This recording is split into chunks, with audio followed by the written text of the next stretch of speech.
और निकालना है, volume of primitive unit cell A dot B cross C. वहां पर तो ए बी सी तीनों सेम थे तो आपका ए क्यू लिख दिया था, ठीक है। यहाँ पर अलग अलग है इसलिए कैलकुलेट करना है।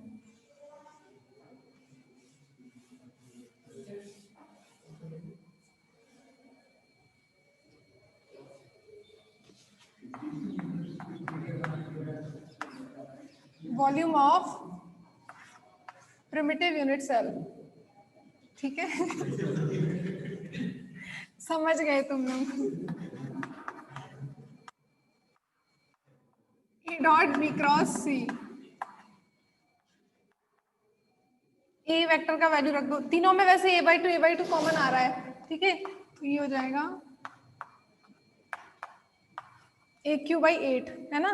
उसके बाद इसका ए वेक्टर डॉट है और बी एंड सी का क्रॉस प्रोडक्ट है, ठीक है। तो आप ऐसे लिख लीजिए ए का I cap plus J cap minus K cap dot product B cross C minus I plus J cross C I minus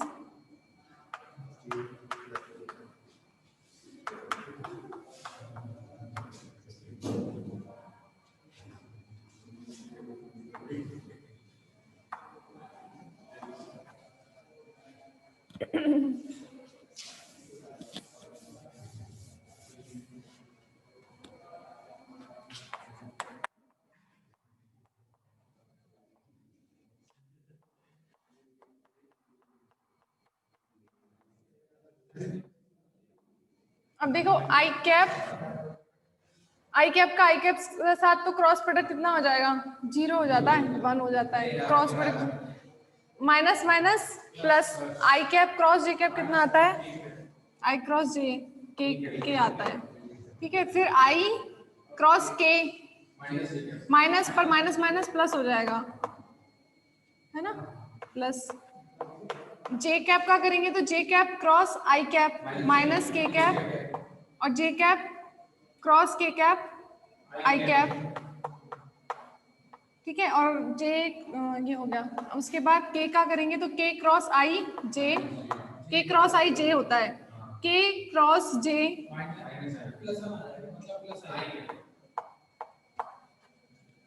अब डॉट प्रोडक्ट। अब इसमें कुछ कैंसिल हो रहा है ना, ये कैंसिल हो गया प्लस में है ना ये, तो 2j एंड 2i। उसके बाद एक Q/8 इंटू 2 बाहर आ गया और ये हो गया I cap plus J cap minus K cap dot J cap plus I cap, ठीक है। तो आई कैप का आई कैप के साथ 1 होगा और जे कैप का जे कैप के साथ 1, बाकी सब तो 0 ही हैं। तो AQ/8 इंटू 2, ये 2 आ जाएगा 1 + 1, AQ/2 आ रहा है, volume of the primitive unit cell.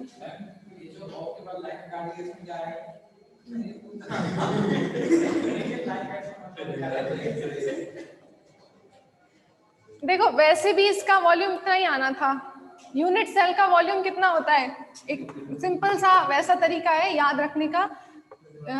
Unit cell का आपका AQ है, ठीक है, उसमें कितने एटम हैं यूनिट सेल में, 2 एटम है, ठीक है। तो ये क्या ऐसा बोल सकते हैं आप, 2 एटम के लिए वॉल्यूम कितना है, net effective number of atom 2 है ना उसमें, तो यूनिट सेल का वॉल्यूम 2 एटम के लिए कितना आ रहा है, AQ। तो प्रिमिटिव यूनिट सेल में केवल 1 एटम होता है तो उसके लिए कितना हो जाएगा, AQ/2, ठीक है। तो ये वैसा याद करने का तरीका है, ये वापस से यहीं के यहीं रह जाता है फाइनल ईयर में, फिर हम उस तरीके से याद रखते हैं।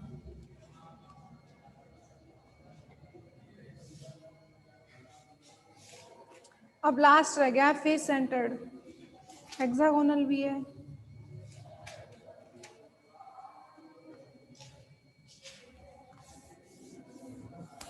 ये ऑफलाइन क्लास में ये चीज एक्सप्लेन कर देती तुम्हें।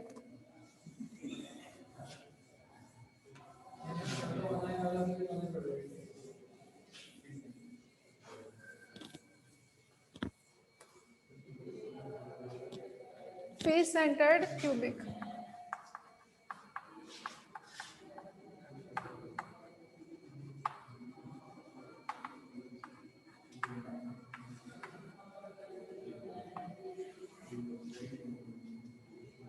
कोऑर्डिनेशन नंबर,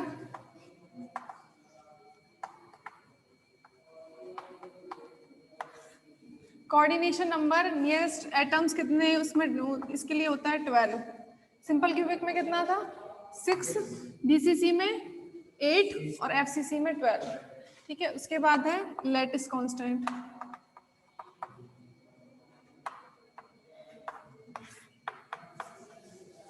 लैटिस कांस्टेंट के लिए इसमें डायग्राम बनाना पड़ेगा, कुछ नहीं है वैसे तो।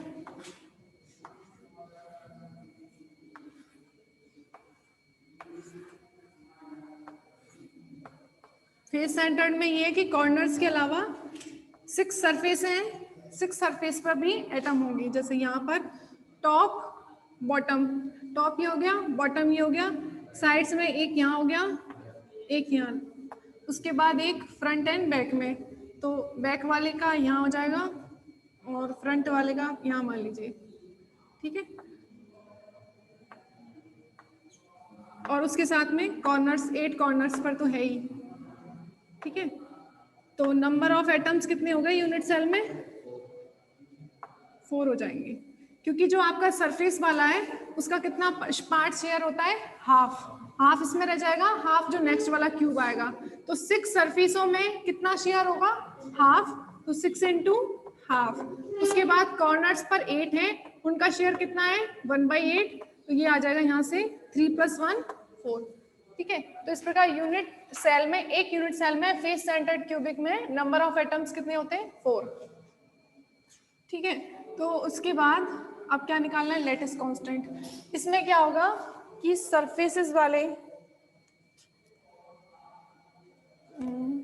ये वाला जैसे बैक वाला है ना, इसको मत देखिए आप, क्योंकि ये तो दिखेगा नहीं ना हमें, बैक वाला ये वाला दिखेगा। यदि इनको एटम बनाए, पॉइंट्स बना दिए मैंने, यदि इसको एटम बनाते हैं तो यही वाला एटम दिखेगा, बैक वाला तो हमें दिखेगा क्यों। ठीक है, तो यहाँ पर एक एटम दिखेगा, उसके बाद ये दिखेगा और ये वाला। ठीक है, इस तरीके से, तो ये r डिस्टेंस, ये 2r डिस्टेंस और ये फिर से r डिस्टेंस, ये a हो गई और ये a।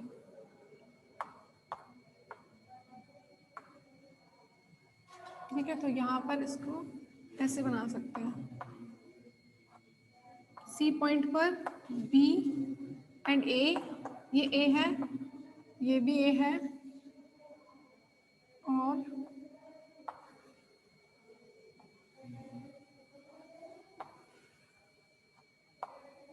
ठीक है, तो R यहाँ पर आएगा, ये 2R, ये अगेन R, तो यहाँ से 4r² = कितना हो जाएगा, a² + a²। लैटिस कांस्टेंट के लिए AC² कितना आएगा, AB² + BC², और AC कितना है आपका 4r और a² + a², 2a² एंड ये हो जाएगा 4r = √2a। ठीक है, उसके बाद r = √2a/4, है ना। तो इसको मैं यदि 2 × 2√2a, सही है ना, इसको 2 × √2 लिखा, एक √2 कैंसिल हो गया, 2√2 बचेगा। तो 2r = कितना आ जाएगा, nearest distance between 2 atoms, 2r = a/√2, ये उसके लिए हो गया लैटिस कांस्टेंट।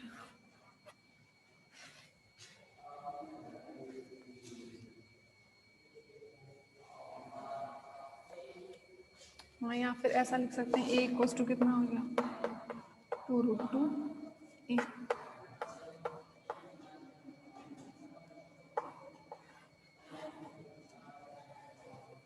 अब क्या निकालेंगे, number of atoms in the primitive in the unit cell 4, फिर वॉल्यूम, फिर उसके बाद प्रिमिटिव यूनिट,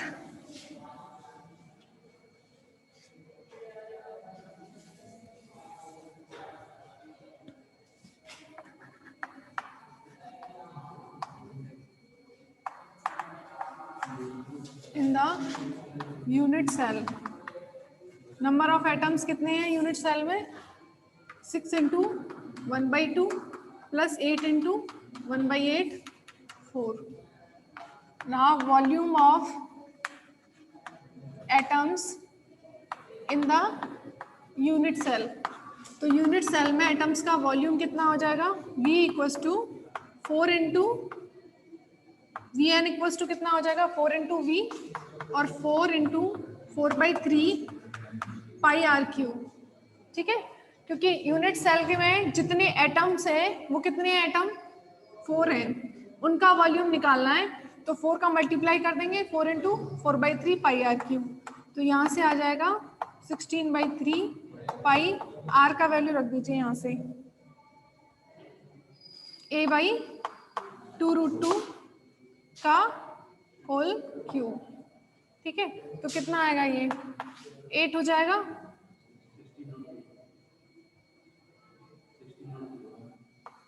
√2 बाई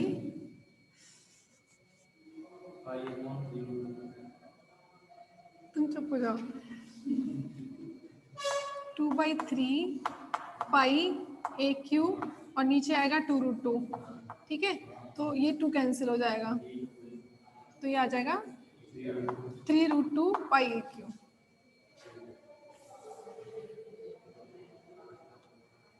अब packing fraction,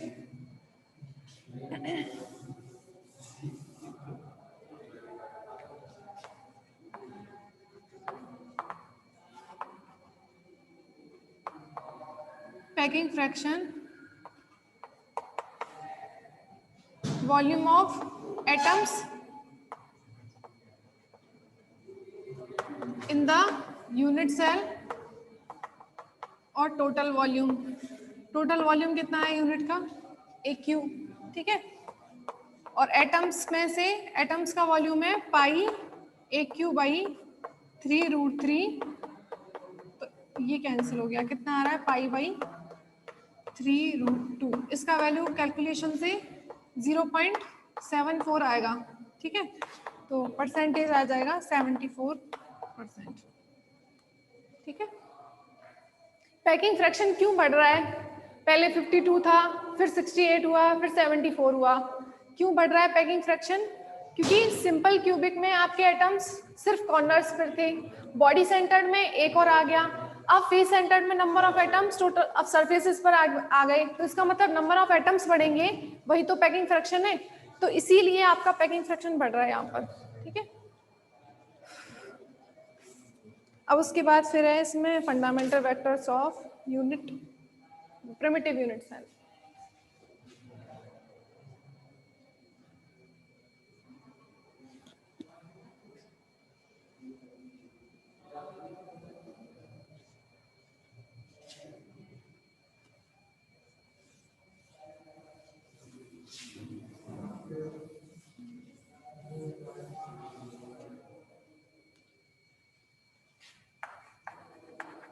fundamental vectors of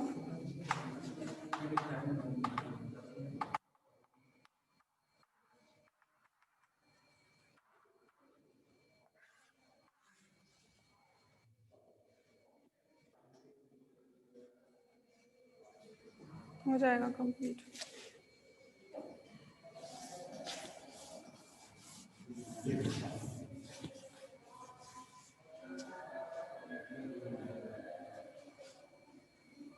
वही हेक्सागोनल से स्टार्ट किया करो, है ना. थोड़ा सा टेढ़ा इसलिए बनाना होता है इस तरीके से. ठीक है, जिससे ये वाला पॉइंट और ये दोनों पॉइंट एक दूसरे पॉइंट पर नहीं आने चाहिए, है ना. इस तरीके से बनाओ जिससे ये मैं खुद ही गलत हूँ.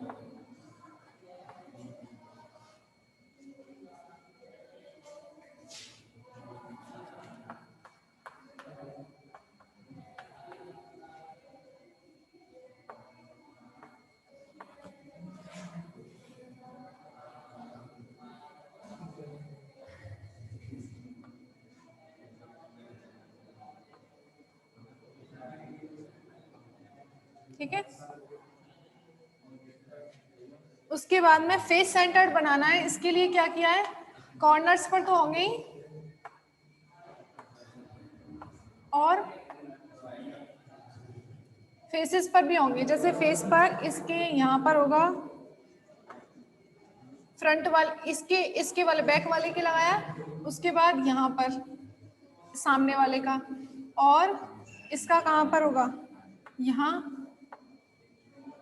इसका बैक वाले का यहाँ, टॉप वाले का यहाँ पर हो जाएगा, और नीचे बॉटम वाले का यहाँ। ठीक है, अब इन पॉइंट्स को मिला करके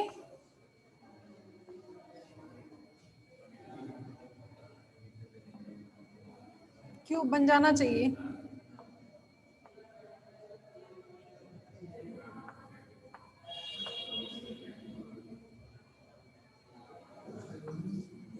बन गया क्यूब?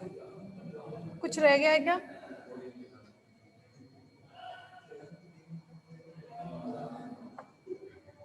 ठीक है, तो पहला जो क्यूब था जो हेक्सागोनल दिख रहा है उसमें आपके 8 पॉइंट्स पर मैंने बना दिया। उसके बाद क्या किया है, 6 सरफेसेस पर और है, 1 2 3 4 5 एंड 6। ठीक है, 6 सरफेसेस पर हो गया। अब इन 6 सरफेसेस वाले पॉइंट्स को इस तरीके से आप मिलाते हैं। ठीक है, तो जो बॉक्स बनेगा उसमें और ये वाला पॉइंट और ये पॉइंट। ठीक है, तो अब देखिए इसमें एक क्यूब लिया था, उसमें ये जो क्यूब बन रहा है, अब इस क्यूब में अब सेंटर पर कोई है क्या? इस क्यूब में सिर्फ इस छोटे वाले क्यूब में देखिए, छोटे वाले क्यूब में 8 कॉर्नर्स पर एटम है बस, है ना। तो लिया तो अपने फेस सेंटर था, बट हमने इन पॉइंट्स को मिला करके इसमें एक ऐसा यूनिट सेल बना दिया जिसमें सिर्फ एटम्स जो है कॉर्नर पर हैं। तो ये क्या हो जाएगा, एफसीसी का प्रिमिटिव यूनिट सेल। ठीक है, एफसीसी जो बड़ा वाला क्यूब है उसमें तो आपके प्रिमिटिव यूनिट सेल नहीं है, वो यूनिट सेल है, क्योंकि उसमें टोटल नंबर ऑफ एटम्स कितने हैं, 4 है। ठीक है, बट इन पॉइंट्स को हम मिला देते हैं जो इनके सरफेसेस पर है, तो यहाँ पर एक ऐसी यूनिट सेल बनती है जिसमें एटम सिर्फ कॉर्नर्स पर है, तो वो क्या हो जाएगी आपकी प्रिमिटिव यूनिट सेल। ठीक है, अब इसके वेक्टर्स निकालने हैं, उसके लिए क्या करना है, जैसे देखिए ये मैंने एक्स एक्सिस पर लिया, ये वाई और ये जेड। ठीक है, तो इस पर ये वाली डिस्टेंस टोटल कितनी होगी, b, ये वाली टोटल डिस्टेंस a, और ये वाली टोटल डिस्टेंस c। वैसे a equals to b equals to c है, वो मैंने आपको बता दिया है कि ABC यूनिट सेल की एजेस होती हैं। अब उसके बाद में अब प्रिमिटिव यूनिट सेल की बात करें, तो प्रिमिटिव यूनिट सेल में ये वाला होगा a, और ये b, और ये c। ठीक है, तो आप a का वैल्यू निकालेंगे तो कितना आना चाहिए, इस सरफेस के इस वाली सरफेस को देखिए, ठीक है, इस वाली सरफेस को यूनिट सेल का, उसके सेंटर में आ रहा है ये इस तरीके से। तो ए वेक्टर कितना होना चाहिए, ए वेक्टर यदि मैं इसको पॉइंट से रिप्रेजेंट करूं तो ओ एन पॉइंट दे दिया, जैसे O N vector. O N vector किसके इक्वल होगा, यहां से इसका और इसका दोनों का ऐड, या फिर बोल सकते हैं जैसे मैंने इसको ओ एन नाम दिया, तो ओ एन कितना होना चाहिए, इतना और इतना, ये वो बन रहा है ना आपका, तो कितना होना चाहिए, मैं यहाँ पर पॉइंट्स लिख देती हूँ, जैसे ये मैंने पी पॉइंट ले लिया, तो ओ एन वेक्टर कितना होगा, इसको और साफ बना देते हैं,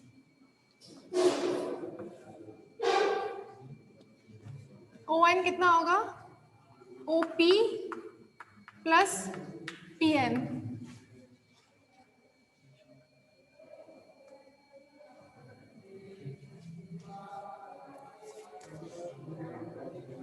ओपी प्लस पी एन ही होगा, है ना। अब देखिए ओपी कितना हो जाएगा, ये टोटल ए है, ओपी कितना हो जाएगा a/2 आई कैप, और पी एन कितना होगा, वाई एक्सिस पर है, आधा है, कितना हो जाएगा v/2 जे कैप। तो ए वेक्टर कितना आ गया, a/2 i cap plus a/2 j cap. समझ आया कि नहीं। यहां से हमें चाहिए O N primitive unit cell के लिए, उसका हमने कितना लिया है, ए वेक्टर निकालना। ए वेक्टर हम कितना मान सकते हैं कि ए, यहाँ पर ये जो ट्राइंगल बन रहा है उससे ओ एन कितना हो जाएगा, OP plus P N. OP plus P N होगा। ओपी का वैल्यू कितना होगा, जब ये पूरा ए है तो ओपी का वैल्यू a/2 हो जाएगा आई कैप डायरेक्शन में, और पी एन कौन सी डायरेक्शन में है, वाई में है पी एन, और हाफ है तो कितना हो जाएगा b/2 जे कैप। ठीक है, तो बी ए बी सी तीनों इक्वल है यूनिट सेल के, तो ए वेक्टर इक्वल्स टू कितना आ गया a/2 आई प्लस जे। ठीक है, सिमिलरली बी वेक्टर आ जाएगा a/2 जे प्लस के, और सी वेक्टर आ जाएगा a/2 के प्लस आई। इनको कैसे निकालेंगे, वैसे हम सिमिलर करके लिख रहे हैं, निकालने के लिए क्या करना होगा, फिर यहां से निकालेंगे ये वाली डिस्टेंस। ठीक है, इसमें हम ये वाली डिस्टेंस निकाल, ये वाली, ठीक है, BNC निकालेंगे। हमने सिर्फ एक A निकाल लिया है और सिमिलर करके लिख सकते हैं आप। वॉल्यूम कितना हो जाएगा, volume of primitive unit cell V equals to A dot B cross C लिखेंगे।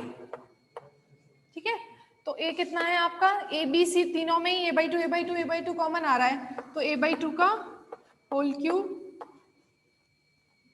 और I plus J dot J plus के एंड इनका K प्लस I का क्रॉस प्रोडक्ट।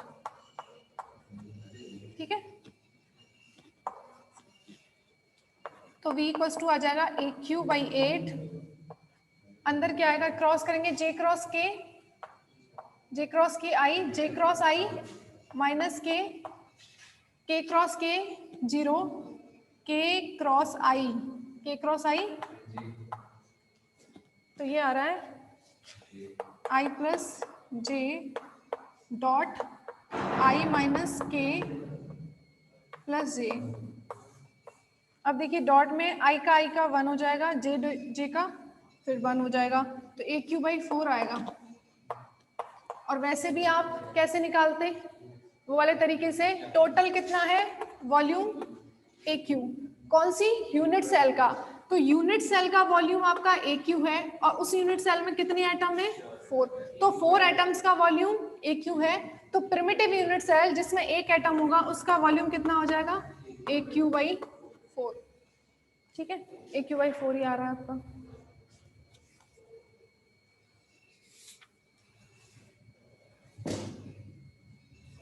ठीक है, तो नेक्स्ट हम मंडे को हम पढ़ेंगे मिलर इंडिसेस।